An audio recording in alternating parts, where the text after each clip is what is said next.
कभी जा पाएंगे नहीं। यानी प्रकाशित वाक्य में 22वें अध्याय के 15वें आयत में लिखा हुआ मूर्ति पूजा और एहेजकेल की किताब 33 अध्याय उसके 25 आयत में लिखा हुआ वो वचन जिसमें हत्यारे और मूर्ति पूजाओं के विषय में लिखा है, वो कहीं पर भी और कभी भी उस देश के अधिकारी रहने नहीं पाएंगे।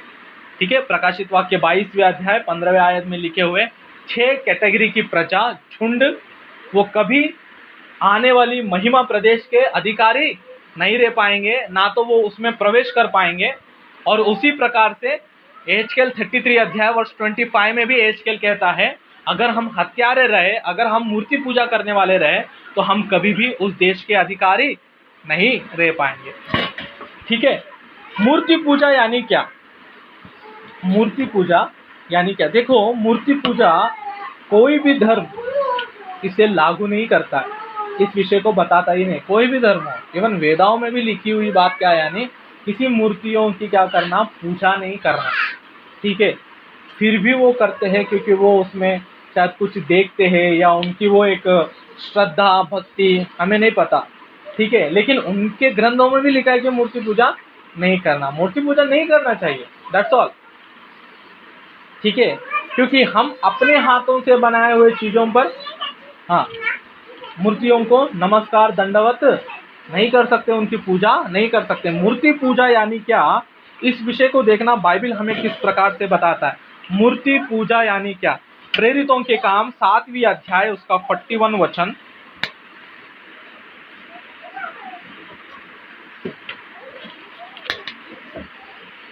उन दिनों में उन्होंने एक बच्चा बनाकर उसकी मूरत के आगे बलि चढ़ाई और अपने हाथों के कामों के मगन होने लगे। अपने हाथों के कामों से क्या होने लगे? मगन होने लगे। किन दिनों की बात है ये? कब की बात है ये? मूसा के समय की बात है। मूसा के समय की कब की बात? जब मूसा सिनाई पर्वत पर परमेश्वर के साथ बातें कर रहा था और व्यवस्था को लिए हुए आ रहा था, 10 आज्ञाओं को। उस वक्त में नीचे प्रजा क्या कर रही थी? एक सोने के बछड़े को बनाकर उसकी पूजा कर रहे थे। उस समय क्या लिखा है वो बात फिर एक बार पढ़ेंगे, 7वीं अध्याय का 41 वचन। और उन दिनों में उन्होंने एक बछड़ा बनाया, उसकी मूर्ति के लिए बलिदान चढ़ाए और अपने ही हाथों के कामों में आनंदित हुए। हालेलुया।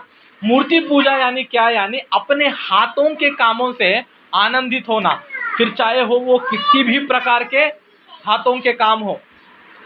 ठीक है, यानी अपने किए हुए कर्म ना, उससे कुछ लोग आनंदित होते हैं ना, अपने हाथों के द्वारा कुछ काम करते हैं, बनाई हुई चीज हो, वो आत्मिक रीति से हो। ठीक है, ऐसे कुछ कामों के द्वारा हम क्या करते हैं, हमारे खुद के कामों के द्वारा कभी कभी हम क्या करते हैं, आनंदित होते हैं ना। कुछ गलत काम करते हैं लेकिन हम क्या करते हैं, उससे बहुत कैसा, जैसे कि हम बहुत उसमें घमंड करते हैं, उससे बहुत आनंदित, वो सब किस कैटेगरी में आती है? मूर्ति पूजा। उसी प्रकार से यशाया 2:8 में भी एक बार देखेंगे। यशाया की किताब 2 अध्याय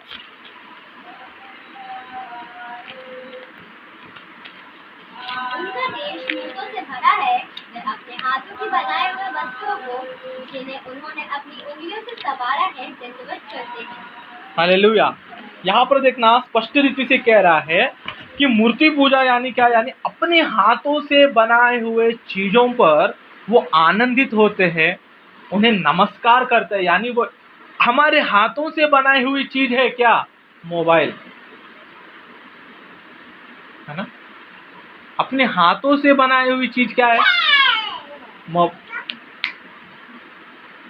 अपने हाथों से बनाए हुए चीज क्या है? मोबाइल। अपने हाथों से बनाई हुई कुछ कुछ चीजों को आप ही एग्जाम्पल के रूप में ले लो और कभी देखना हम उससे कितना आनंदित होते हैं, हम उस चीज पर कितना घमंड करते हैं। हालेलुया। वो सब किस कैटेगरी में आते हैं? मूर्ति पूजा के कैटेगरी में आते हैं। इस मूर्ति पूजा के विषय में भक्त यूहन्ना यानी प्रेरित यूहन्ना और प्रेरित पौलुस क्या कह रहे हैं, एक बार देखेंगे। कुरिन्थियों के पहले पत्र 10वीं अध्याय, कुरिन्थियों का पहला पत्र 10वीं अध्याय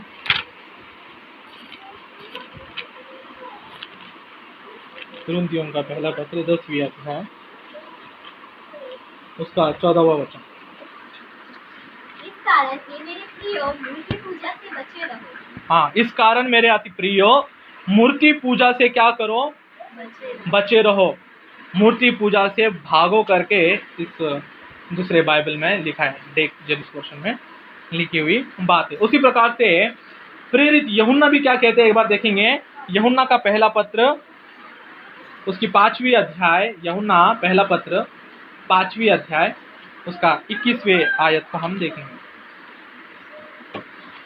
हे बालकों, अपने आप को मूर्तियों से बचाए रखो। हाँ, हे बालकों, अपने आप को मूर्तियों से बचाए रखो। मूर्तियों से बचाए रखो। हालेलुया।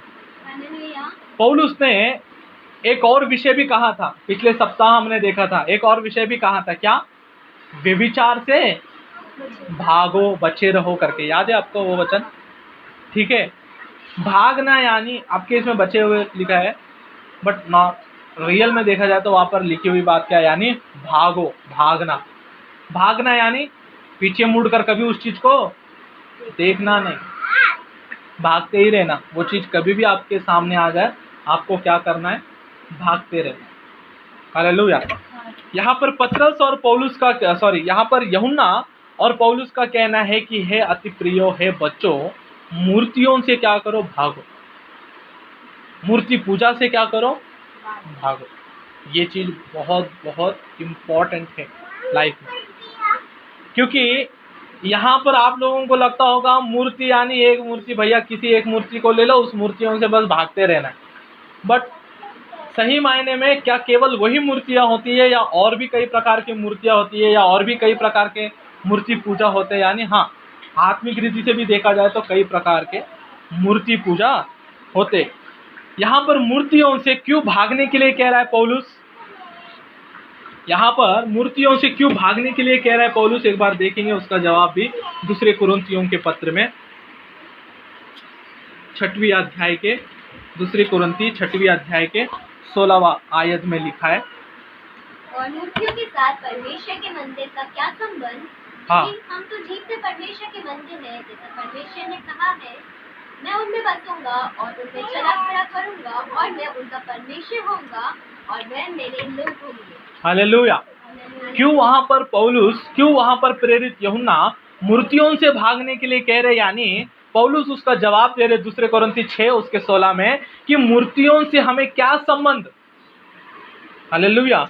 मूर्तियों का परमेश्वर के मंदिर से क्या संबंध है? क्योंकि तुम तो जीवित परमेश्वर का क्या हो? मंदिर हो। हम खुद परमेश्वर के मंदिर है, तो हमें एक मूर्तियों से क्या संबंध होगा, है ना? जैसे परमेश्वर का और बेलियाल का क्या संबंध, जैसे ज्योति का अंधकार से क्या मेल, एक अविश्वासी का अविश्वासी से क्या मेल, वैसे ही यहाँ पर मूर्तियों का परमेश्वर के मंदिर के साथ क्या मेल, क्योंकि हम खुद क्या है? एक परमेश्वर के मंदिर है करके वहाँ पर पौलुस कह रहे। Hallelujah, hallelujah. इस मूर्ति पूजा के विषय में जब भी हम आते हैं ना, तो बहुत डाउट्स में आ जाते हैं। कई सारे डाउट्स होते हैं हमारे बीच में, क्या हमें मूर्तियों के सामने रखे हुए प्रसाद को खाना चाहिए या बलि चढ़ाए हुए प्रसाद को खाना चाहिए? डेफिनेटली बाइबल एक चीज़ को बहुत ही क्लियरली वहाँ पर बताता है। क्या पता? मूर्तियों को चढ़ाए हुए, सुनो, मूर्तियों को चढ़ाए हुए चीज़ों को कभी नहीं खाना, प्रसाद वसाद कभी नहीं खाना, चढ़ाए हुए चीज़ों को तो कभी नहीं खाना चाहिए। अगर आपको पता हो तो नहीं खाना चाहिए। वहाँ पर फिर आप सामने वाले को किस प्रकार से आप बताओगे, किस प्रकार से उसको समझाओगे, वो आपके ऊपर निर्भर होता है। या आप लेकर वो आ रहे हो लेकिन आप खा नहीं रहे हो, कई सारे चीज़ें होती हैं, ठीक है? क्योंकि बाइबल ये भी कहता है ना, जब भी कोई प्रश्न पूछे तो उसको बहुत ही नम्रता से जवाब भी देना है। मैं नहीं खाऊंगा, तुम तुम्हारा खाओ, ये शैतान है, ये है करके ऐसा बोलोगे ना, एक ठोकर का कारण भी आप बनोगे, ठीक है? क्योंकि सामने वाले का जवाब इतना प्यारा रहता है ना, हम आपके चर्च में आते हैं, आप जो भी देते हम खाते हैं, फिर हमारे यहाँ पर आते तो आप क्यों नहीं खाते हो करके एक प्रश्न वो उठाते, और वो उठाते ही है, हर बार उनका वही रहता है। उसको किस प्रकार से जवाब नहीं देना है, जवाब देना है, वो आज हमारा टॉपिक नहीं है, ठीक है? हम केवल मूर्ति पूजा पर ध्यान दे रहे हैं, अब वो चीज़ खाना चाहिए नहीं खाना चाहिए, उस विषय में आपको ऑलरेडी हमने बाइबल स्टडी किया है। और बाइबल स्टडी में पहले कोरिन्थियों के पत्र में ये सब विषय को बहुत ही क्लियरली लिखा है, ऐसे वक्त में क्या करना चाहिए क्या नहीं करना चाहिए। आप एक बार बाइबल स्टडी को निकालो और वहाँ पर देखो किस संदर्भ में हमने उस बातों को कहा, और वहाँ पर पढ़ोगे तो आप ही क्लियरली उन चीज़ों को समझ पाओगे, कैसे जवाब देना कैसे जवाब नहीं देना है। पौलुस ने हमें उन सब बातों को बताया। लेकिन कई बार क्या होता है, सत्य जानने के बाद भी कई लोगों को खुश करने के लिए, अन्य फ्रेंड्स को या हमारे दोस्तों को या और भी रिश्तेदारों को खुश करने के लिए कई बार हम क्या करते पता, ऐसे ऐसे कामों में हाथ बढ़ाते। आज क्या है, रक्षाबंधन है ना, दूसरों को खुश करने के लिए हम कई सारे चीज आज करते हैं ना। फिर वो रक्षाबंधन क्यों किया जाता है, उसके पीछे का स्टोरी क्या है, ठीक है, वो सब जानना वाना हमको कुछ नहीं रहता। ठीक है, वो एक भाई और बहन के बीच में एक अच्छा रिश्ता है, और उसको बचाने के लिए ना, बहन को बचाने का जो कर्तव्य रहता है वो आज के दिन कुछ ज़्यादा ही याद आ जाता है। और बाकी साल भर में क्या हो जाता है वो हमें कभी पता नहीं रहता है, वो एक रक्षाबंधन के दिन ही याद आता है। ठीक है, बट हम मसीह समाज, मसीह लोग किस प्रकार से है, यानी बाइबल कहता है हमारा भाई कौन है, यीशु मसीह है। उनको कितने बार राखी बांधा आप लोगों ने, हाँ बताओ, हमारा भाई कौन है। ठीक है, इस संसार में भाई है और आपको रक्षा करने का एक प्रतिज्ञा लेते हैं ना, मैं तुझे बचाए रखूंगा करके। बट हमारा भाई जगत के नींव डालने से पहले से हमें क्या कर रहा है, हमें बचाते हुए आ रहा है। और उनके लिए हमने क्या किया, हम दूसरों के लिए हर काम करते हैं, बट मसीह के लिए हमने क्या काम किया, मसीह के लिए हम किस प्रकार से हमारे गिफ्ट तो हर समय मांगते रहते, छोड़ो है ना, राखी बांधने के बाद एक बहन मांगती है कुछ दो करके, है ना, भाई का भी एक कर्तव्य देना चाहिए। हमारा परमेश्वर हमें बचाता भी है, वही गिफ्ट देता है, और हम क्या करते हैं, हम उनको टुकराते ही रहते हैं। कोई भी एंगल हो, आप इसी एंगल में सोचना चाहिए।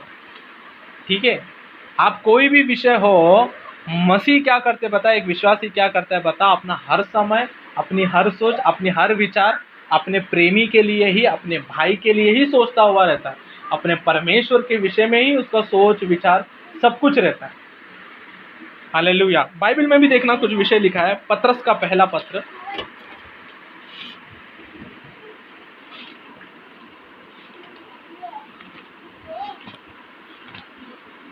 पत्रस का पहला पत्र 4 अध्याय उसका 3 वचन क्या लिखा, क्योंकि हमारे जीवन का बीता समय अन्य जातियों की इच्छा के अनुसार काम करने में बहुत हुआ, जब हम विषयासक्ति, बुरी लालसाओं, मतवालापन, रंगरलिया, दावत उड़ाने और घृणित मूर्ति पूजा में चलते थे। हमारा पिछला समय कैसा था, अन्य जातियों की इच्छा के अनुसार काम करने में हम ज्यादातर क्या करते थे, वो समय को हम निकालते। हमारा पिछला जीवन कैसा था, हाँ, अन्य जातियों की इच्छा के अनुसार करने के लिए, उन्हें प्रसन्न करने के लिए हर एक काम करते थे ना। उनमें एक क्या आता है, मूर्ति पूजा, रंग रलिया, ठीक है, विषयासक्ति, बुरी लालसाओं को, जिस प्रकार से अन्य जाति उनकी इच्छा कैसी, आज भी हम क्या करते हैं उनकी इच्छा के अनुसार। उनकी इच्छा ये है, ठीक है, हमने वो किया। उनकी इच्छा है कि तुम टीका लगाओ, हमने टीका लगा दिया। उनकी इच्छा ये है, हमने वो कर दिया। कब की बात कर रहा हूँ, उद्धार में आने की शुरुआत में क्या होता है उन विषय में नहीं कह रहा हूँ, शुरुआती दिनों में क्या होता है उनके विषय में नहीं। हो गया, अन्य जातियों में से बाहर निकालकर उद्धार प्राप्त करते हुए बपतिस्म लेकर 20-25 साल बीत गए, और हमारे काम क्या है, यानी वही अन्य जातियों की इच्छा के अनुसार उनको प्रसन्न करने के लिए हर काम को आज भी हम करते आते हैं। कभी ये नहीं कि अब तक हो गया, अब उनको भी कुछ चीज समझाए। अगर आप समझाओगे नहीं तो वो कभी समझेंगे भी नहीं। अगर आप समझाओगे नहीं तो कोई कभी समझेगा भी नहीं, कभी सुसमाचार सुनाई भी नहीं जाएगी। हालेलुया। इन मूर्ति पूजा किस प्रकार की है, यानी अन्य जातियों को प्रसन्न करने के लिए आज भी हम इस प्रकार से मूर्ति पूजियों के सामने दंडवत करते, नमस्कार करते, हर कुछ करते। क्यों? अन्य जातियों को प्रसन्न करने के लिए। आज के दिन भी कई सारे लोग प्रसन्न करने के लिए कई सारे काम करते होंगे, वो पूजा, ठीक है, वो रीति रिवाज, वो परंपरा, ठीक है। भाई बहन का वो रिश्ता बहुत ही अनमोल है, ठीक है, वो रिश्ता बहुत अनमोल है। और ये सच में बहुत अच्छा है कि एक अच्छे अनमोल रिश्ते में एक भाई अपने बहन का वो उसे प्रोटेक्ट करेगा, उसकी रक्षा करेगा, सब कुछ अच्छा है। बट वो कभी एक दिन याद नहीं आनी चाहिए, वो हर समय में याद आना चाहिए। कभी वो कष्ट में रहे तो भी याद आना चाहिए। उसके 6 बहन है तो 6 बहन के लिए एक जैसा रहना चाहिए, 8 बहन है तो 8 बहन के लिए एक जैसा रहना चाहिए, 12 बहन है तो उनके लिए ऐसा रहना चाहिए। और 10 लोगों को भी बहन बनाते हैं ना, फिर उनके लिए भी सिर्फ ऐसा ही रहना चाहिए, ठीक है। इन सब के लिए एक जैसा समान ही प्यार और वो रक्षा करने का प्रतिज्ञा होना चाहिए।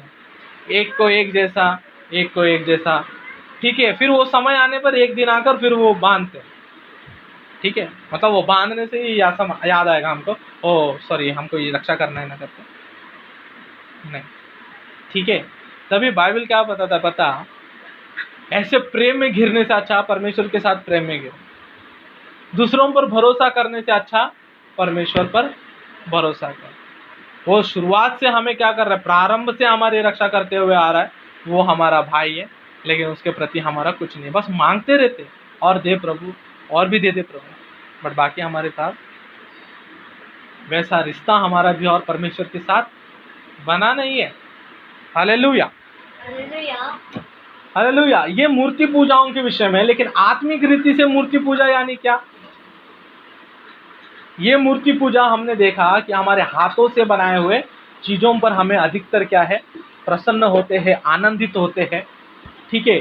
किसी एक चीज को मूर्ति बनाकर हम क्या करते हैं, उसकी पूजा करते हैं, आराधना करते हैं। यह भौतिक रूप से हुआ, यह आत्मिक रीति से भी लागू होता है।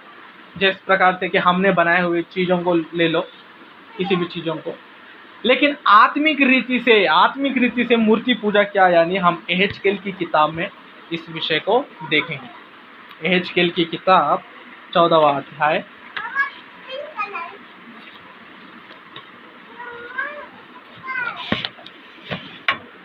एहेजकेल की किताब 14वां अध्याय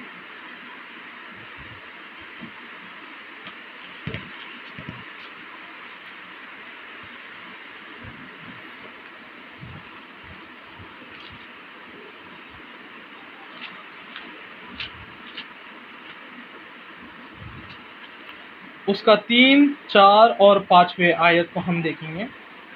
हे मनुष्य के संतान, इन पुरुषों ने तो अपनी मूर्तियां अपने हृदय में स्थापित की और अपने अधर्म की ठोकर अपने सामने रखी है। फिर क्या वे मुझसे कुछ भी पूछने पाएंगे?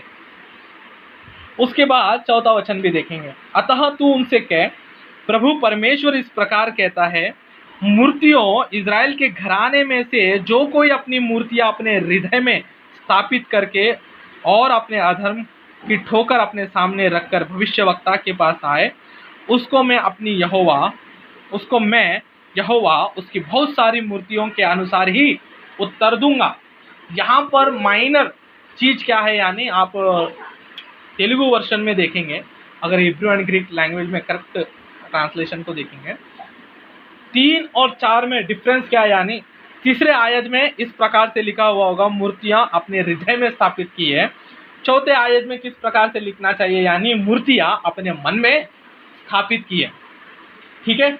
यहाँ पर भी मूर्तियां करके लिखा है ना, हृदय करके लिखा है ना 4थे में, वहां पर एक्चुअली मन करके रहना चाहिए। ट्रांसलेशन मन है और तीसरे में क्या है, हृदय है, उधर भी मन है ना। एक्चुअली यहाँ पर कैसा रहना चाहिए, यानी तीसरे आयत में मूर्तियां अपने हृदय में, 4थे आयत में मूर्तियां अपने मन में, ठीक है।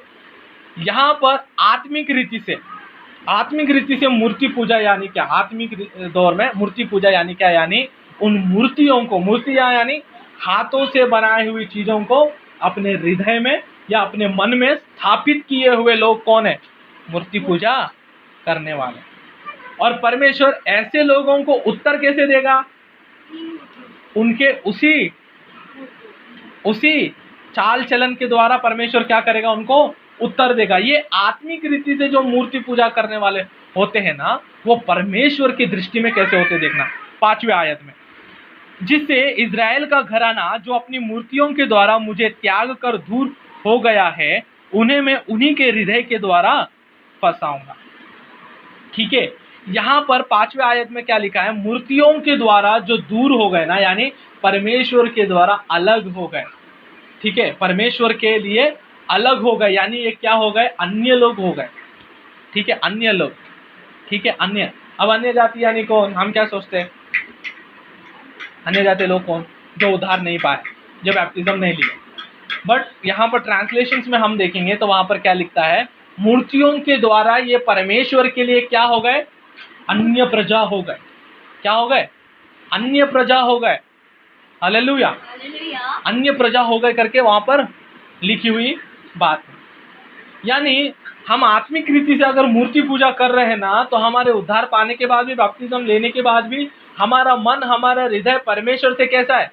दूर है। और हम किस कैटेगरी में आ रहे? अन्य प्रजा के कैटेगरी में आ रहे। कब? जब वो मूर्ति या वो मूर्ति पूजा हमारे जीवन में, हमारे हृदय में, हमारे मन में बसा हुआ होता है। हालेलुया। तो आइए हम देखेंगे मूर्ति पूजा कितने, मूर्ति पूजा कितने प्रकार के होते हैं और उनमें से हम किन बातों को सीख सकते हैं। हालेलुया। आइए देखेंगे कितने प्रकार के मूर्ति पूजा होता है। 4 प्रकार की मूर्ति पूजा को मैं आपके सामने रखूंगा, ध्यानपूर्वक देखिएगा। रोमियों की पत्र,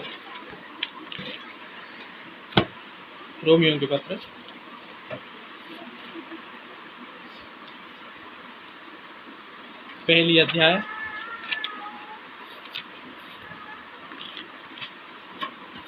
रोमियों की पत्र पहली अध्याय 23वें वचन।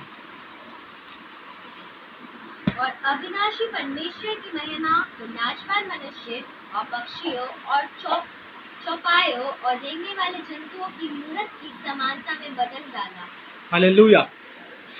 पहला मूर्ति पूजा किस प्रकार की मूर्ति पूजा है? यानी जो अविनाशी परमेश्वर की महिमा को नाशवान मनुष्य और पक्षियों और चौपायों और रेंगने वाले जंतुओं की एक प्रतिमा में बदल डाला। हालेलुया। पहला क्या है? अविनाशी परमेश्वर की महिमा को क्या कर रहे लोग? क्या कर रहे हैं?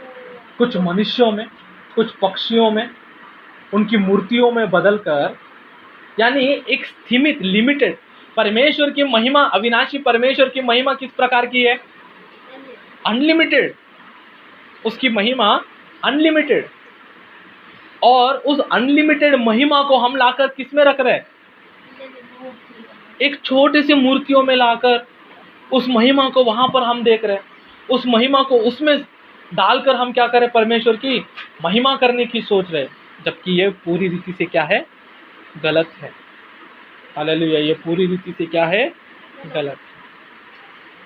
क्यों ये मूर्ति पूजा नहीं करना चाहिए? यानी लेवियों की किताब में, लेवी व्यवस्था 16वां अध्याय, देखो एक बार, लेवी व्यवस्था 16वां अध्याय, आज्ञाओं में क्या है? देखो लेवी व्यवस्था 16वां अध्याय, उसके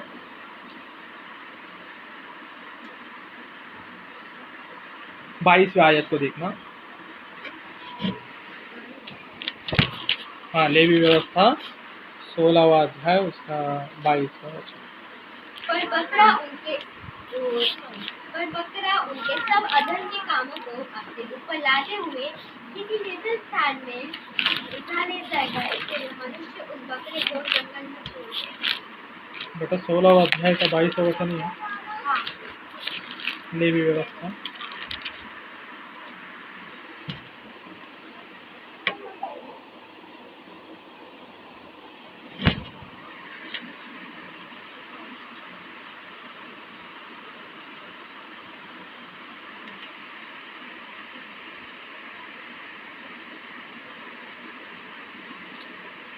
नहीं, वो वाला नहीं।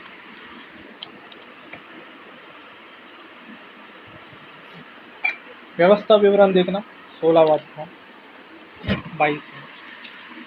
व्यवस्था विवरण 16वां अध्याय उसका 22 में। और ना कोई लाठी खड़ी करना, क्योंकि उससे तेरा परमेश्वर यहोवा सेना करता है। हालेलुया। वहाँ पर क्या लिखा है? तू अपने परमेश्वर यहोवा की जो वेदी बनाएगा उसके पास किसी प्रकार की लकड़ी की बनी हुई अशेरा की स्थापना ना करना, और ना कोई लाठ खड़ी करना, मूर्ति पूजा जैसी कोई भी चीजों को वहां पर खड़ी ना करना, मूर्तियों को, क्योंकि उससे यहोवा तेरे परमेश्वर क्या करता है? घृणा करता है। परमेश्वर मूर्ति पूजा को क्या करता है पता? घृणा करता है। ठीक है, भयंकर रीति से। वो भी मूर्ति पूजा परमेश्वर को बिल्कुल पसंद नहीं, बिल्कुल पसंद नहीं। हालेलुया। क्यों? यानी अविनाशी परमेश्वर की महिमा को लेकर जाकर हम किसी एक मूर्तियों में उसको स्थापन करके उसकी पूजा कर रहे हैं, लेकिन परमेश्वर की महिमा नहीं कर रहे हैं। परमेश्वर की महिमा को किससे दे रहे हैं? यानी एक मूर्तियों को दे रहे हैं। और वो भी कौन सी मूर्तियों को? जिस मनुष्यों को परमेश्वर ने बनाया उस मनुष्यों के रूप में, जिस पक्षियों को परमेश्वर ने बनाया, जिस जंतुओं को परमेश्वर ने बनाया, उनको क्या कर रहे हैं हम? प्रार्थना। उनकी क्या कर? कुछ लोग गाय की आराधना करते हैं, गाय में देखते हैं भगवान, है ना। कुछ लोग सांप में देखते हैं भगवान। बनाया किसने? उसकी आराधना नहीं, बनी हुई चीजों को क्या कर रहे हैं हम? उसकी आराधना कर रहे हैं। कुछ लोग शेर को, सिंहों को, ठीक है, अलग अलग रीति से, पक्षियों की, मनुष्यों की, ठीक है, आज रहकर कल मर गया, ठीक है, हमारे जैसे ही जिया, हमारे जैसे ही वो अच्छा काम किया और मर गया, उसकी आराधना कर रहे हैं। क्यों? बस उसके कर्म थोड़े अच्छे थे तो उसकी आराधना करने लग गए। यानी सुबह शाम रात में प्रार्थना किसकी किया जा रहा है? उनकी। अभिषेक किसका किया जा रहा है? उनका। गीत उनके ऊपर लिखा जा रहा है। ये सब मूर्ति पूजा में एक है। दूसरा देखेंगे, लेवी व्यवस्था 26वें अध्याय, लेवी व्यवस्था 26वां अध्याय,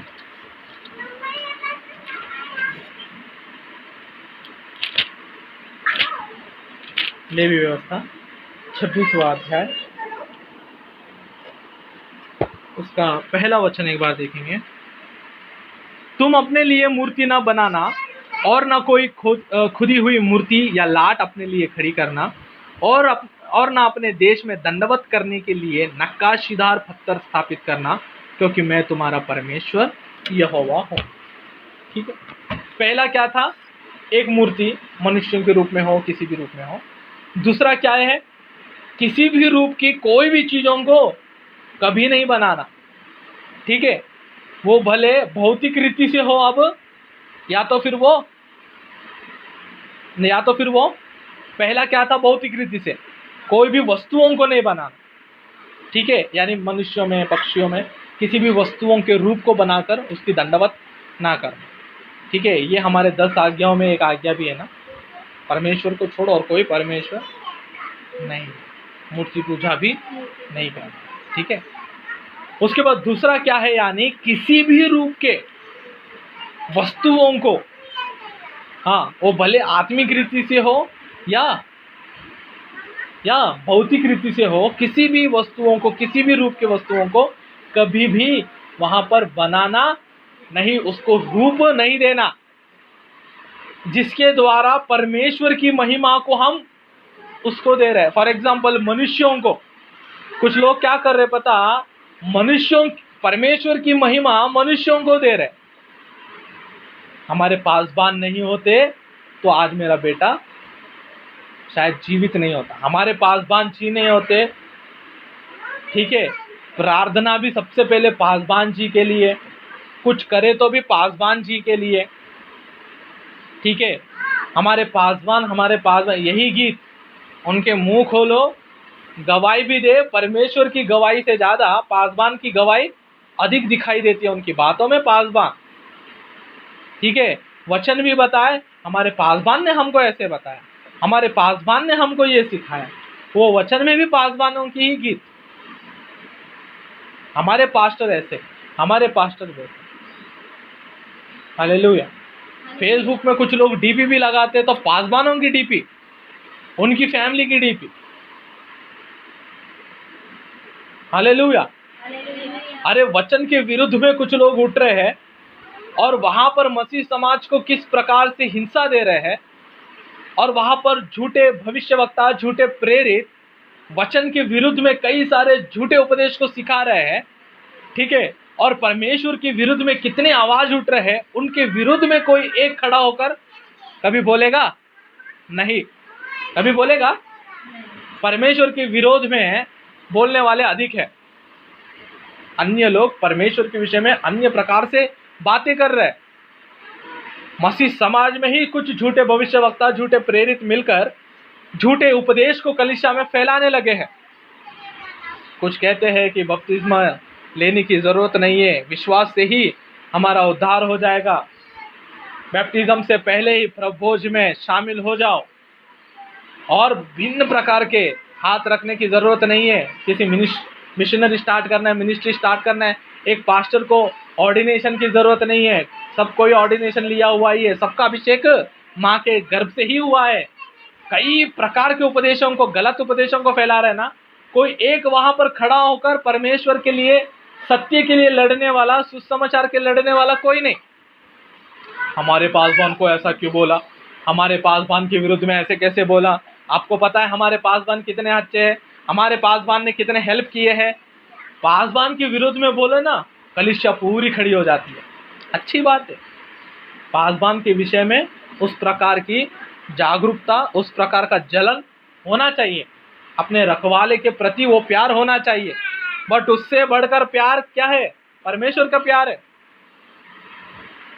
जब उनके ऊपर कोई दोष लगता है, जब परमेश्वर के विरोध में कुछ लोग बोलने के लिए आ जाते हैं, तो वचन लेकर शुरुआत में खड़े हो जाना चाहिए। हम वचन से बात करें, आपका प्रामाणिक ग्रंथ क्या है वो आप लो, हमारा प्रामाणिक ग्रंथ क्या है वो हम लेते हैं। आप आपके प्रामाणिक ग्रंथ से कुछ बातों को बताओ, वो प्रामाणिक विषय हमारे बाइबल में है कि नहीं करके, वो एक ही परमेश्वर है या नहीं, वही सत्य प्रभु है या नहीं, वही सृजनहार है या नहीं करके हम वहां पर प्रूफ करेंगे। आप प्रूफ करो, ठीक है। झूठे उपदेश, झूठे गलत उपदेश कलीसियाओं में फैल रही है, लोग बिखर रहे हैं, लोग यहाँ से वहाँ भाग रहे हैं, ठीक है, लोग गलत उपदेशों में घिर रहे हैं। वहां पर जाकर सत्य को नहीं फैलाएंगे, वहां पर आवाज कभी नहीं उठाएंगे। हाँ, लेकिन पासबान को बोलो तुरंत मिर्ची लग जाते, ठीक है। वो क्या है, यानी परमेश्वर की महिमा भी लेकर जाकर किसे, हाँ, वो विनाशी मनुष्य को दे रहे, अविनाशी परमेश्वर की महिमा को विनाश होने वाले एक मनुष्यों के अंदर रख रहे। वो सब भी क्या है, एक मूर्ति पूजा। हालेलुया।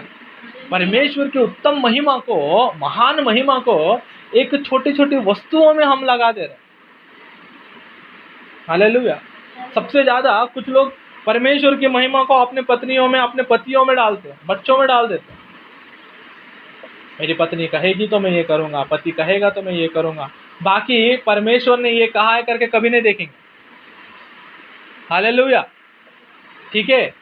ये हाल ही में मैं ये सब भी बहुत सुना हूं। बाइबल कई बार हमें यह सिखाता है ना, पत्नियों को क्या करना चाहिए, पति के अधीन में रहना। 20-25 साल से बाइबल पढ़ने पर भी ये बात कभी हमारे माइंड में गया नहीं, क्या पति के अधीन रहना चाहिए करके। बट कभी एक बार उठकर हमारे पासबान ने कह दिया ना कि बहन अपने पति के अधीन में रहो, ये कल से क्या करेगी, पति के अधीन में रहने लगती। पर इतने सालों से बाइबल भी पढ़ रहे हो ना, तब क्यों नहीं लगा ये परमेश्वर मुझसे कह रहा है करके। पर्टिकुलरली पासबान कहने से ही पता चला आपको कि अधीन रहना चाहिए करके। और गवाही भी देते, जब से हमारे पासबान जी ने हमें सिखाया ना अधीन रहना चाहिए, तब से हम अधीन रहे। फिर बहन आप 20-25 साल से क्या कर रहे थे, बाइबल नहीं पढ़ रहे थे? हाँ, बाइबल ही पढ़ रहे थे। हालेलुया। इतने सालों से पढ़ने वाले चीज़ों को, और परमेश्वर कई बार उन चीज़ों को परमेश्वर ने बताया। कई बार कुछ लोग क्या करते हैं, अंदर ही अंदर एक व्यभिचार के स्वभाव भी होते हैं कुछ लोगों के अंदर, और वो व्यभिचार का स्वभाव आपको ऑलरेडी बताया, भौतिक रूप से ही नहीं आत्मिक रूप से भी व्यभिचारी का स्वभाव किस प्रकार से होता है बताया। बात करने में, हर एक चीज़ में एक बुरी दृष्टि देखने में, मोह दृष्टि देखने में, नज़र में, हर बात बताया। हम 1000 बार वचन को पढ़ लेते, 1000 बार, तब भी कभी हमारे वो पल्ले ही नहीं जाता, माइंड में ही नहीं जाता। बट जब एक बार पासवान कह दिए ना, बेटा ऐसा स्वभाव अपने अंदर नहीं होना चाहिए, तुरंत गिड़गिड़ा कर रोकर वहां पर, मेरे पासवान ने बताया, परमेश्वर ने अंदर से हमसे बात किया, उनके द्वारा हमसे बात किया।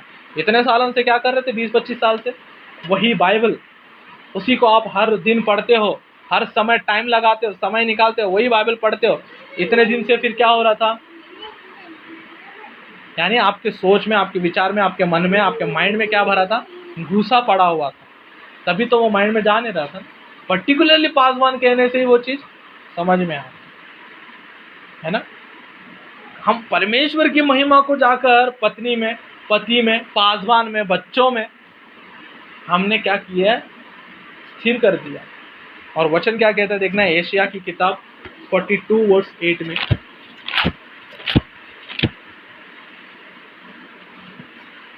एशिया 42 वर्स 8 में क्या लिखा है, मैं यहोवा हूँ, मेरा नाम यही है, अपनी महिमा मैं दूसरों को ना दूंगा, और जो स्तुति मेरे योग्य है मैं खुदी हुई मूर्तों को ना दूंगा। हाँ, मैं यहोवा हूँ, मेरा नाम यही है, अपनी महिमा मैं दूसरों को ना दूंगा, और जो स्तुति मेरे योग्य है वह खुदी हुई मूर्ति। अपनी महिमा मैं दूसरों को नहीं दूंगा करके बहुत क्लियरली लिखा है वहाँ पर, अपनी महिमा मैं दूसरों को नहीं दूंगा। तो आप क्यों परमेश्वर की महिमा को लेकर दूसरों को देते हो, उसको चढ़ाए जाने वाली स्तुतियों को, आराधना को क्यों एक मूर्तियों में स्थिर कर देते हो। हालेलुया।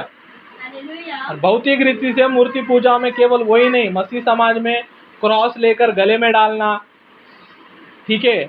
जैसे कि इनकी फीलिंग क्या है, रात में 12-1-2 बजे हम जब आ रहे हैं, सामने भूत खड़ा हो तो क्रॉस निकल कर बताएंगे तो वो भाग जाएगी।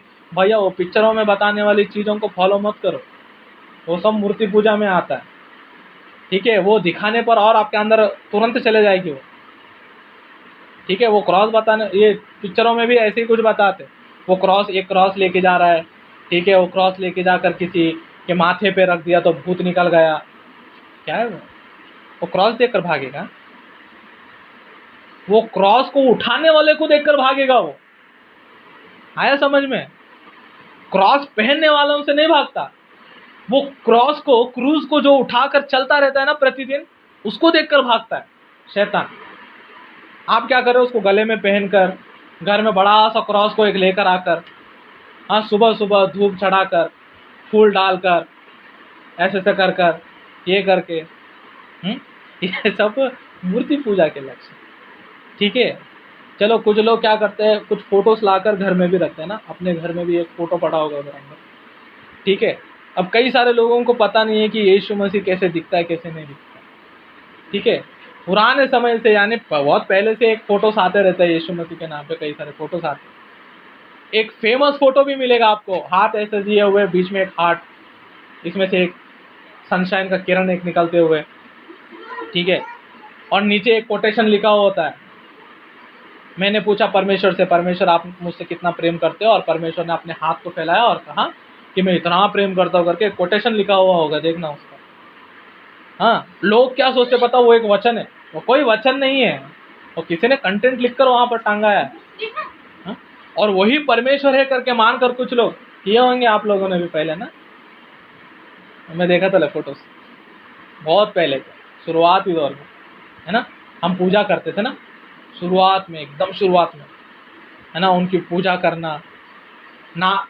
आप कुछ कुछ जगह पर जाओगे, आप वहाँ पर नारियल भी फोड़ते, ठीक है। आंध्र में भी एक जगह है, वहाँ पर बहुत ऊपर, गुनादला माउंटेन करके ऊपर जाओगे ना आप, बहुत बड़ा क्रॉस है, और वहाँ पर नारियल फोड़ते, नारियल, ठीक है। ये सब चीज़ किसमें, ये मसीह समाज की मूर्ति पूजा, भौतिक रीति से, क्रॉस पहनना, क्रॉस को घर में लेकर आना, वो फोटो लेकर आना, उसके ऊपर माला चढ़ाना, उसके सामने जाने से पहले उधर जाके एक छोटी सी प्रार्थना करके जाना, प्रभु आज का दिन मेरे लिए अच्छा रहना चाहिए करके, वहां पर प्रार्थना करके जाना, ठीक है। वहां पर अगरबत्ती जलाना, नारियल फोड़ना, ये सब मूर्ति पूजा की सब पहले कैटेगरी। दूसरा कैटेगरी, किसी एक रूप को बनाकर उसी रूप में परमेश्वर की महिमा को दे देना। किस प्रकार का रूप? मनुष्यों का रूप हो, पशुओं का रूप हो, जंतु का हो, हर महिमा परमेश्वर की महिमा को लेकर जाकर मनुष्यों को उस प्रकार से, यानी परमेश्वर से भी अधिक महत्व किसको दे रहे? महिमा देना, यानी परमेश्वर की महिमा दूसरों को देना, यानी परमेश्वर से ज्यादा अधिक महत्व किसको दे रहे? उस रूप को दे रहे, ठीक है। परमेश्वर से ज्यादा महत्व मोबाइल को देना भी क्या है? एक मूर्ति पूजा ही है, ठीक है। 24 घंटा कुछ लोग मोबाइल पकड़ते हैं, उसमें उसमें आप बाइबल पढ़ रहे हो, बाइबल का कुछ चीज कर रहे हो, वो एक अलग बात। कुछ इन्फॉर्मेशन गैदर कर रहे हो, बिब्लिकली कुछ इन्फॉर्मेशन गैदर कर रहे हो, उसके लिए आप हेल्प ले रहे हो, वो एक अलग बात। 24 घंटे व्हाट्सएप में, इसमें उसमें वही चीज करते रहते कुछ लोग। मूर्ति पूजा, डेफिनेटली मूर्ति पूजा, नो डाउट्स। बाकी और भी, परमेश्वर से ज्यादा कुछ लोगों को जॉब ही पसंद रहता है, अपना जॉब। अरे संडे के दिन नहीं जाऊंगा तो कैसे? वही दिन तो मेरे लिए इंपॉर्टेंट है, वो दिन भी दे देते। साल भर में एक संडे के दिन ही 2 घंटे का टाइम देना पड़ता है ना, वो टाइम भी नहीं दे पाते कुछ लोग, इतना बिजी हो जाते। क्या ही उसमें क्या इतना मिलने वाला है क्या? हालेलुया। वो सब क्या है? मूर्ति पूजा में। और परमेश्वर का वचन कहता है वो अपनी महिमा किसी और को नहीं देगा, उसको आने वाली स्तुतियों को वो किसी खुदी हुई मूर्तियों को वो कभी नहीं देगा। हालेलुया, ठीक है। ये मूर्ति पूजा लगभग हमारे अंदर होती है। दूसरे प्रकार की, पहले प्रकार का तो हमने छोड़ दिया ना, बपतिस्मा लेने के बाद, उद्धार में आने के बाद, हमारे मनोनेत्र खुल जाने के बाद पहले वाली छोड़ दिया। दूसरे वाली आत्मिक रीति से होती है कहीं ना कहीं। उसके बाद तीसरा देखेंगे, ये पासबानों में अधिकतर हमको दिखाई देता है। रोमियो की किताब 2 अध्याय, पासबानों में ज्यादा अधिकतर दिखाई देगा, या तो फिर विश्वासियों में भी लगभग ये दिखाई देगा। देखना,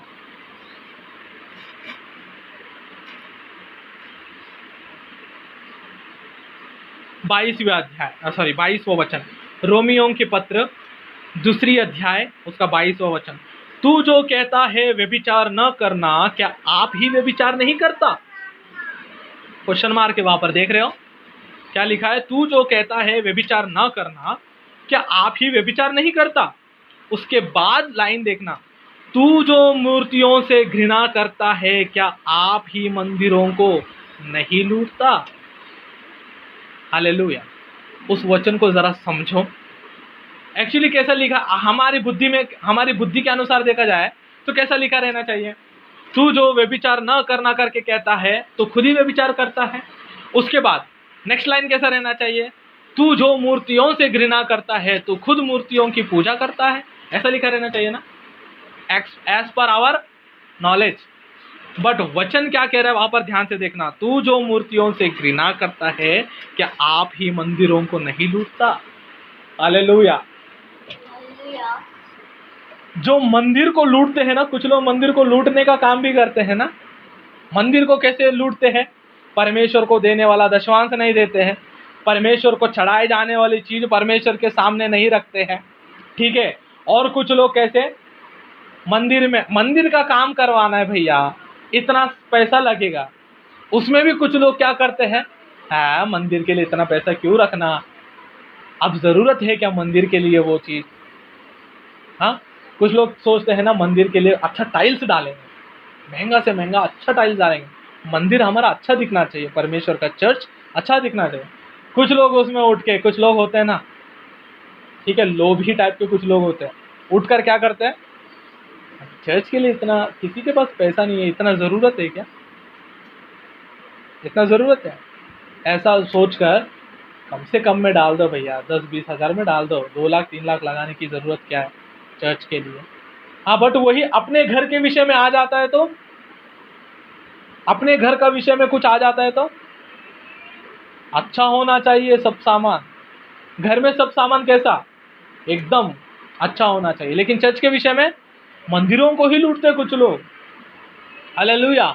मंदिरों में जाने वाला पैसा, धन, वो किसके जेब में जाता है कई बार? हाँ, कलीसियाओं के जो एल्डर्स होते हैं ना, कई बार उनके जेब में जाता है। नहीं तो दूसरे दूसरे लोग उसमें से भी, कुछ लोग उसमें से भी कमीशन खाते हैं। हालेलुया। मैं ये चीज मुझे अच्छी रीति से पता है। हालेलुया। जो मंदिर को लूटने का काम करते हैं, हालेलुया। अगर चर्च में पासवान ने कहा भैया इस साल पुताई करवाना है, पेंटिंग करवाना है पूरे चर्च में, ठीक है, बजट कितना हो रहा है? कोई कहेगा सर 3,000 का बजट हो रहा है, ठीक है। कुछ लोग जाके क्या करेंगे, पासवान जी 6,000 का खर्चा आ रहा है, 6,000 का। पासवान क्या करेगा, ठीक है, भरोसा है ना एल्डर्स के ऊपर। बजट कितना था, कितना में हो रहा है? 3,000। भाई सब बोल कितने रहे बजट बनाकर? 6,000। 3,000 कहाँ जा रहा है? इनके जेब में जा रहा है। क्या करते ये? मंदिर को लूटने का काम। हालेलुया। महीने महीने दशवांश जाना चाहिए, नहीं जा रहा है यानी किसको लूट रहे आप? परमेश्वर को लूट रहे, परमेश्वर के मंदिर को लूट रहे। हालेलुया। मंदिर को लूटना भी क्या है? मूर्तियों के, मूर्ति पूजा के समान है। हालेलुया। मूर्ति पूजा के समान है। ऐसे हर प्रकार से जो भी मंदिर को किसी भी प्रकार से लूटने की कोशिश करता है ना, वो मूर्ति पूजा के समान है। और ये मूर्ति पूजा में रहने वाले, उस मूर्ति पूजा को बढ़ाने वाले सब कहाँ रह जाएंगे? यानी बाहर रह जाएंगे। ये सब नरक के पात्र है करके प्रकाशित वाक्य 22 के 15वें आयत में लिखा है। Hallelujah, hallelujah, hallelujah. उसके बाद चौथा देखेंगे हम क्या है। कुलस्सियों के पत्र,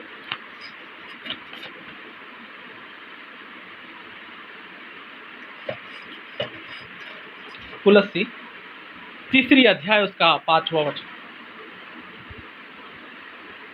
इसलिए अपने उन अंगों को मार डालो जो पृथ्वी पर है, अर्थात व्यभिचार, अशुद्धता, दुष्कामना, बुरी लालसा और लोभ को जो मूर्ति पूजा के बराबर है। हाँ, और लोभ जो कि एक मूर्ति, लोभ यानी लालच, लालच, यानी किस चीज की लालच? पैसों की ज्यादा है। हाँ, वहां पर एक्चुअली पैसों की लालच की, धन की लालच के विषय में ही लिखा है, ठीक है। एक और वचन देखेंगे इसमें, एफिसियों के पत्र 5वीं अध्याय, एफिसियों के पत्र, एक ऐसा ही वचन एक और देखेंगे, एफिसियों के पत्र 5वीं अध्याय उसका 5वां वचन। क्योंकि तुम ये जानते हो कि किसी की व्यभिचार या अशुद्ध जन या लोभी मनुष्य जो मूर्ति पूजा के बराबर है, मसीह और परमेश्वर के राज्य में निराश नहीं। हाँ, लोभी मनुष्य यानी किसके विषय में लिखा है पता?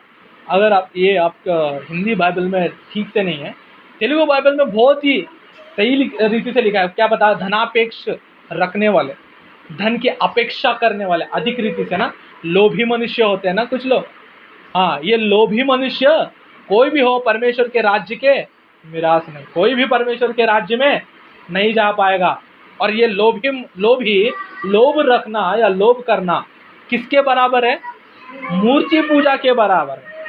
इस धन की अपेक्षा करने वाले में एक्चुअली 2 प्रकार के होते हैं, एक स्वार्थ और एक लोभ, लोभी, लालच, लोभी और एक स्वार्थी। ये दोनों एक्चुअली अलग अलग होते हैं। स्वार्थ यानी अगर हमको कुछ चीज खरीदना है, अब इसकी क्या जरूरत है ना, घर में ऑलरेडी एक पड़ा है ना, उससे काम चला लो, ठीक है। बेटी के पास कपड़े नहीं है, अभी कपड़े की क्या जरूरत है, आ ही रहा है ना क्रिसमस का, खरीदेंगे, ठीक है। फिर वो खरीदने के लिए भी जब जाएंगे ना, 6,000 का कपड़ा है 3,000 में दे दो। फिर इनकी कमाई कितनी होती है? 50-60 हज़ार आराम से ही होता है, 30,000, 40,000, 50-60 हज़ार आराम से होता है। फिर भी वहां पर इतनी की क्या जरूरत है, हम मेहनती है, हमारे पास क्या है, ज्यादा कुछ नहीं है, उतना में कर दो, बस 3,000 में वो चीज कर दो। साल में एक बार दिलाते, उसमें भी दिल खोल कर हम कुछ चीज कर नहीं पाते। वो कौन? एक स्वार्थी, अपने अंदर ही एक स्वार्थी। और लोभी मनुष्य कैसे होते हैं पता? वो अपने आप के ऊपर भी खर्चा नहीं करते। लोभी मनुष्य कैसे होते हैं? वो आप बुखार आया है, जाओ जी डॉक्टर के पास। क्या जाएंगे, पैरासीटामोल लेने से वही कम हो जाएगा। और थोड़ी तबीयत खराब हो जाए ना, एक इंजेक्शन लेने से वही खराब हो जाएगा। हाँ, 10-15 रुपए के मेडिसिन से जाने वाली चीज को खुद जाकर अपने सैलरी से भी बढ़कर ट्रीटमेंट जब लगती है ना, 50-60 हज़ार की जब बिल भरते हैं ना, तब पता चलता है छोटी चीजों को बड़े बड़े। हालेलुया। अपने पत्नी को, अपने बच्चों को या अपने घर के लिए कुछ लोग स्वार्थीपन बताते, लेकिन ये लोभी मनुष्य कैसा होता है? यानी वो अपने ऊपर भी खर्च करने से पहले 10 बार सोचता है। तब बाकी उनकी सैलरी कितनी है, वो कितना कमाता है, परमेश्वर उसको कितना दे रहा है, यानी परमेश्वर महीने में उसको अच्छी खासी कमाई दे रहा है, लेकिन क्या करता है पता? और पैसा चाहिए, और बैंक में पैसा चाहिए, और चाहिए, और चाहिए। ठीक है, हालेलुया। कुछ चीज खरीद, अपने लिए भी कुछ चीज खरीदने जाते हैं ना, वो 10 रुपये करेगा तो भी भैया 5 रुपये में दो ना प्लीज। ऐसे लोगों को भी दे। अच्छा खासा 60-70 हज़ार भी कमाते होंगे, ठीक है, वो 10 रुपये का भी होगा ना, हाँ रहने दो, इतना महंगा क्या। हाँ, 100 रुपया रखकर हम इंदौर जाएंगे ना, वहां पर 2 रुपये में मिलेगा ये चीज। हाँ, ऐसे ही ना, 100 रुपये रखकर हम इंदौर जाए ना, तो हमें यही चीज वहां पर 2 रुपये में मिलेगा। बट ये चीज नहीं देख रहे कि तुम 100 रुपये रखकर तो जा रहे हो ना उतना दूर कुछ चीज खरीदने। लोभी मनुष्यों की आदत है वो। कई सारे लोग ऐसे जाते हैं कुछ खरीदने, खाने के लिए भी जाते हैं ना कुछ चीज, अरे इतना महंगा क्या खाएंगे, इससे अच्छा कुछ दूसरा खाओ, और बाकी पॉकेट में 20-25 हज़ार ऐसे ही रहता है। क्यों? लोभ। किसके बराबर है ये? मूर्ति पूजा के लालच करना, लालच अपने अंदर रखना, हर चीजों के लिए लालच, और चाहिए, और चाहिए, और चाहिए। अंत के दिनों में रोमियों के पत्र में लिखा है, अंत के दिनों में, और तिमोथियुस के पत्र में भी लिखा है, पहले पत्र में, अंत के दिनों में लोग कैसे हो जाएंगे?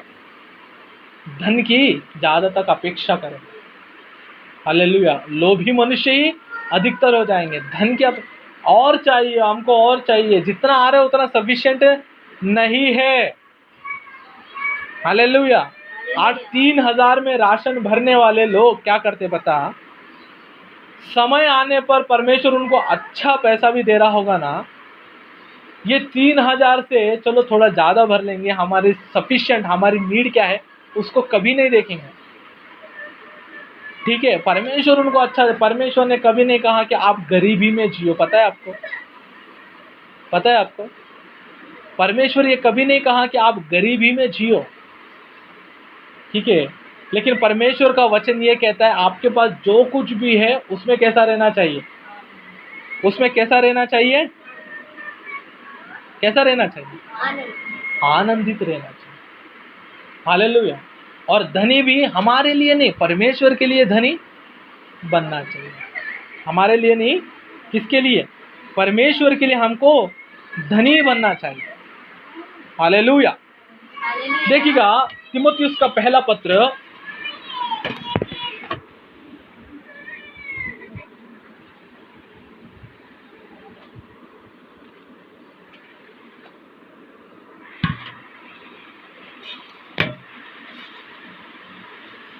तिमोथियुस का पहला पत्र 6वां अध्याय उसका 10वां वचन। पहला तिमोथियुस 6 उसका 10। क्योंकि रुपया का लोभ सब प्रकार की बुराई की जड़ है। हाँ, क्योंकि रुपया का लोभ सब प्रकार की बुराई की जड़ है। हालेलुया। कुछ लोग मुंह खोलते हैं ना, उनके माइंड में, उनके जीवन में बस पैसा ही होता है। देखो, बस पैसा ही होता है। ऐसा नहीं है कि उनके पास वो पैसा आ नहीं रहा है, ऐसा नहीं है कि परमेश्वर के द्वारा वो केवल गरीबी में ही जी रहे। आपको पता है, हमसे भी भयंकर परिस्थितियों में कई सारे लोग जीते हैं ना। है ना। हमसे भी भयंकर, हम तो फिर भी एक फैन के नीचे, इलेक्ट्रिसिटी के नीचे हम रह रहे, ठीक है। लेकिन कई सारे लोग अंधकार में आज भी वो पुराने ज़माने के लाइट कैंडल्स लगाकर, है ना, लैंप होता था वो लगाकर आज भी जीते कुछ लोग। हवा नहीं रहता है, कुछ नहीं रहता, फिर भी उनके यहाँ पर सुकून, शांति, आनंद, खुशियाँ ही खुशियाँ रहती है। कैसे जी लेते हैं? क्योंकि उनको पता है जितने में उतने में खुश होना उन्हें पता है। आज हम ऐसा खुश नहीं रह पाए। आज हमारी चिंता अलग है, हर एक चीज़ के लिए धन का होना ज़रूरी है, ठीक है, धन का होना ज़रूरी है, उतना हमारे ऊपर कर्जा है, हर चीज़ की चिंता रहेगी। इसका मतलब ये नहीं है कि हम हमारी खुशियों को भी क्या कर दें, छोड़ दें। इसका मतलब ये नहीं कि अब तक हमारे लिए परमेश्वर ने जो कुछ भी किया है उसे हम भूल जाए। कई बार ऐसा होता है पता, हमारे जीवन में जब हमारे पास पैसा नहीं होता है ना, हम बहुत ही दुखी रहते हैं और परमेश्वर के ऊपर ही हम गुस्सा हो जाते हैं, क्यों प्रभु, क्यों प्रभु, क्यों प्रभु। और जब थोड़ा बहुत भी आ जाता है ना, बहुत खुशियाँ मनाते हैं, चलो आ गया, ये आ गया, वो आ गया, खुशियाँ मनाते। जैसे ही थोड़ा भी, या तो फिर वो पैसा जाता भी रहता है ना, लास्ट में बस 100 रुपये बचा, 100 ही रुपया बचा, अब कल से क्या होगा, वो फिर से चिंता। अब इतने दिन की खुशी, यानी आपकी खुशी धन पर निर्भर है या फिर परमेश्वर ने दिए हुए आशीषों पर निर्भर है? धन पर निर्भर है। और जो कि परमेश्वर चाहता है, धन पर भरोसा नहीं, मुझ पर भरोसा करो। धन भी एक बनाई हुई चीज है, धन बुरी नहीं है, उसे हमने बुरा बना, वो जैसा बुरा बनता गया वो वैसा खेलते, हमारे जीवन के साथ वैसा ही खेलते गए, आज भी खेलता है। कुछ लोगों को देखो, कई सारे इंटरप्रेनर्स करके कुछ लोग रहते हैं, कुछ लोग कहते हैं अरे धन कमाना, पैसा कमाना चुटकी भर का काम है। अब वो उनको ही पता है कैसे कमाते हैं, अपने जैसे लोगों को माइंड भी चलता नहीं है ना। शुरुआत से स्टार्ट करना, देखो आज शुरुआत से स्टार्ट करना बहुत मुश्किल है। कुछ लोग कहते हैं धन कमाना चुटकी भर का काम है, कैसे, यानी कई सारे आइडियाज निकाल कर लाते हैं।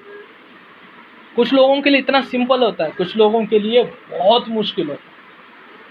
कुछ लोग ईमानदारी से काम करते करते भी पीठ पीछे क्या करते हैं, कुछ ना कुछ गलत काम करके भी और पैसा कमाते। क्यों? उधर एक डुप्लेक्स लेना है, उधर एक फार्म हाउस लेना है, उधर एक गोडाउन बनाना है, फिर एक कार आ गया, परमेश्वर की बहुत महिमा करते। वो कार आने के बाद प्रभु इस बार नैनो कार दिया है, नेक्स्ट टाइम टाटा सुमो कुछ तो एक बड़ा सा दीजिए। वो आने के बाद प्रभु एक और थोड़ा, आज का हाल ही में एक नया आया है, आपकी कृपा हो तो हमको वो भी दे देना। उसके बाद इनकी पूरी नज़र बस पे, प्रभु हो सके तो एक ट्रेन ही खरीद लो, प्रभु हो सके तो एक हवाई जहाज ही खरीद लो, हेलीकॉप्टर खरीद लो, हवाई जहाज खरीद, वहाँ तक जाती है। शुरुआत कैसी होती है पता, प्रभु घर में एक जाने के लिए साइकिल हो तो बस हुआ, उसके बाद एक स्कूटी आया तो प्रभु एक होंडा बाइक हो तो अच्छा, उसके बाद कार तक जाती। हमारे नीड्स की जो हमारी ज़रूरत है ना, वो कभी एक जगह पर बंद नहीं होती, स्थिर रहती नहीं है हमारी नीड्स, क्योंकि हम मनुष्य है ना, हमारे नीड्स कभी भी एक जगह पर स्थिर नहीं होती है। उसे काबू कैसे करना और उस धन को भी परमेश्वर के लिए कैसे काम में लाना, वो सीखना चाहिए। हालेलुया। एक धनवान के विषय में बाइबल में लिखा है, एक धनवान के विषय में बाइबल में लिखा है। आइए देखेंगे लूका सुसमाचार, लूका 12वां अध्याय उसका 16वां आयत से देखेंगे।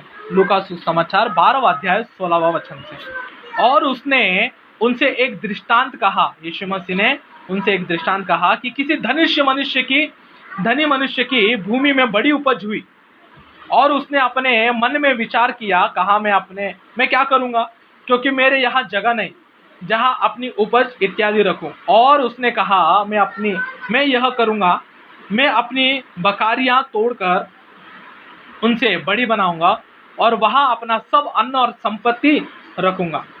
और मैं अपने प्राण से कहूंगा, ये सब और किया नहीं है, बस सोच रहा है। वो मनुष्य क्या कर रहा है, धनी मनुष्य अपने मन में बस और सोच रहा है। और मैं अपने प्राण से कहूंगा कि प्राण, तेरे पास बहुत वर्षों के लिए बहुत संपत्ति रखी है, चैन कर, खा पी और आनंद बना।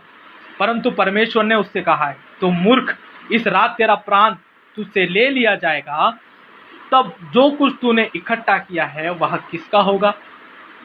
उसके बाद 21, ऐसा ही वह मनुष्य भी है जो अपने लिए धन बटोरता है परंतु परमेश्वर के दृष्टि में धनी नहीं है। हालेलुया। कुछ लोग क्या करते हैं, अब मेरे पास बहुत पैसा है, मैं क्या करूं, मेरे 3-4 पीढ़ी तो ऐसे ही बैठकर खाएंगे, उनको कुछ करने की जरूरत नहीं है, बैठकर खाएंगे। इसलिए कुछ लोग क्या करते हैं मन में, तू खा पी घूम, टूर पे जा, अमेरिका के टूर पे, शिमला, मनाली, अमेरिका, अफगानिस्तान, जिधर जाना है उधर जाओ, रेगिस्तान, जिधर भी जाना है उधर भैया ऊँट पर बैठ कर आ, हवाई जहाज में अकेला बैठ कर जा, बहुत पैसा है हमारे पास, क्या करेंगे, खा पी और आनंद मना। ऐसे यानी अपने लिए बटोरा है इन लोगों ने, अपने लिए, अपने लिए। आज भी लोग क्या करते हैं, अपने लिए बटोरते हैं, परमेश्वर के लिए नहीं देंगे, प्रभु के लिए कभी पैसा नहीं निकालेंगे। पासवान कहेगा कि हम सोच रहे कि हम एक मीटिंग करवाए, बाहर से एक वक्ता को बुलाए, एक पासवान को बुलाए और एक मीटिंग करवाने की सोच रहे हैं, और उसके लिए कमिटी हमने जब बिठाया तो वहां पर हमको लगभग 2 लाख का कर्जा आ रहा है। और ये भाई सब कमाता कितना है विश्वासी, 4 लाख पर मंथ, 4 लाख कमाता है पर मंथ, 4 लाख कमाता है। और पासवान ने बैठकर कहा कि कमेटी ने जब बात किया तो 2 लाख का तो खर्चा आ रहा है हमारा, खाना पीना सबको लेकर, आए हुए लोगों को, है ना, फैन वैन लगाकर, उनके लिए बाहर दूर से आने वाले लोगों के लिए खाना वाना बनाकर 2 लाख का कर्जा आ रहा है, 3 दिन का मीटिंग होगा।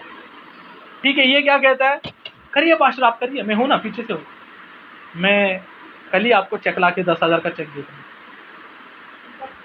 10,000 का चेक कल लाकर दे दूंगा पास्टर जी, आप करिएगा, और भी कुछ लगेगा तो और भी मैं आपको पीछे से हेल्प करता रहूँगा, चाहिए तो आपको कुर्सी वुर्सी के लिए भी 5,000 में दे दूंगा।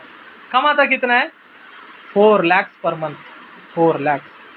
चर्च में होते हैं ऐसे लोग, ठीक है, चर्च में होते हैं, कभी खोल कर ना, कुछ लोग होते सुनकर ही कहते पास्टर जी निश्चिंत रहिएगा, इस बार का पूरा खर्चा मेरा नाम भी मुझे नहीं चाहिए पास्टर जी, पूरा खर्चा मैं उठा लूँगा, आप टेंशन मत लीजिए। कुछ लोग, करिए पास्टर जी आप करिए, मैं कल ही बच्चों के हाथ से चेक भिजवा दूंगा 10-15 हज़ार का, आप करिए, है ना। और घर में कैसा, थोड़ा वो टीवी के ऊपर स्क्रैच आया, मत करवाओ, नया टीवी लेकर आए। हाँ, लाइट गया, थोड़ा वो फ्रिज खराब हो गया, जबकि वो आकर बताता भी, सर इसमें कुछ कराने की ज़रूरत नहीं है सर, इसमें कुछ कराने की ज़रूरत नहीं है सर, एक 200-300 रखेंगे तो वो सब ठीक हो जाएगा। नहीं, एक बार ठीक होगा तो क्या काम था, एक काम करो दूसरों को दे दो, हम नया फ्रिज लेकर आए, है ना। सोफा बैठने पर स्प्रिंग बाहर निकल रहा है, हाँ OLX में भेज दो, नया सोफा लेकर आए। इनकी सोच कैसी रहती है, यानी गाड़ी में थोड़ा प्रॉब्लम हुआ है, नया गाड़ी उठा लो, मोबाइल में थोड़ा स्क्रैच आया है, नया मोबाइल उठा लो, इनके लिए हर चीज़ ऐसा। लेकिन परमेश्वर के काम के लिए आने पर क्या, वहां पर ठोकर, हर एक चीज में कोई ना कोई बहाना। लेकिन पतरस ऐसे थे, पतरस ऐसे नहीं थे। क्या पौलुस ऐसे थे, पौलुस ऐसे नहीं थे। ये कभी अपने लिए धनी नहीं बने। मैं हर बार कहता रहता हूँ, हमारे पास जो भी पैसे आया ना, ठीक है, हम उससे क्या करना चाहिए बताओ, परमेश्वर के लिए खर्च करने में ज़्यादातर आनंद मनाना चाहिए। आपका आज समय खराब होगा, कल समय अच्छा होगा ना। पहले तो समय बुरा था ना, देने के लिए तक नहीं था, खाने तक के लिए नहीं था। आज आपको परमेश्वर ने देने के लिए, दूसरों को देने के योग्य भी बनाया, फिर भी और चाहिए। और इनकी जाके उनकी प्रार्थना रिक्वेस्ट एक डालते हैं वहाँ पर, प्रेयर रिक्वेस्ट। हाँ, अभी बस 4 लाख ही मिल रहा है, प्रमोशन के लिए मैंने अप्लाई किया हो, प्रभु के अनुग्रह हो ना तो 10 लाख पर एनम का आ जाएगा, ठीक है। यानी 10 लाख पर एनम कहाँ, 10 लाख पर ईयर आ जाएगा। मैं अपने आंखों के सामने देखा हो, पता, जब मैं काम कर रहा था सॉफ्टवेयर में, मेरे आंखों के सामने हमारा ही एक क्लाइंट, सीख कर गया हुआ क्लाइंट को 1 करोड़ पर मंथ का पैकेज मिला था। 1 करोड़ पर मंथ का पैकेज मिला, ठीक है। जब मुझे आज भी समझ में नहीं आता वो उतने पैसे का करेगा क्या,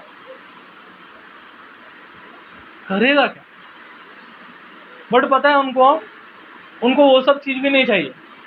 उनको, और मैं कंपनी का सीईओ बन जाऊँ, मैं इससे बड़ा, और मतलब ये 1 करोड़ क्या, $1 बिलियन आना चाहिए, 150, 200, 1000 करोड़ आना चाहिए। और करेंगे क्या? ये मेरे प्राण, तू खा पी और आनंद कर। और परमेश्वर क्या कहता है?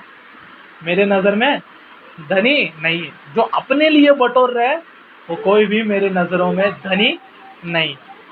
अपने लिए बटोरने वाले कौन?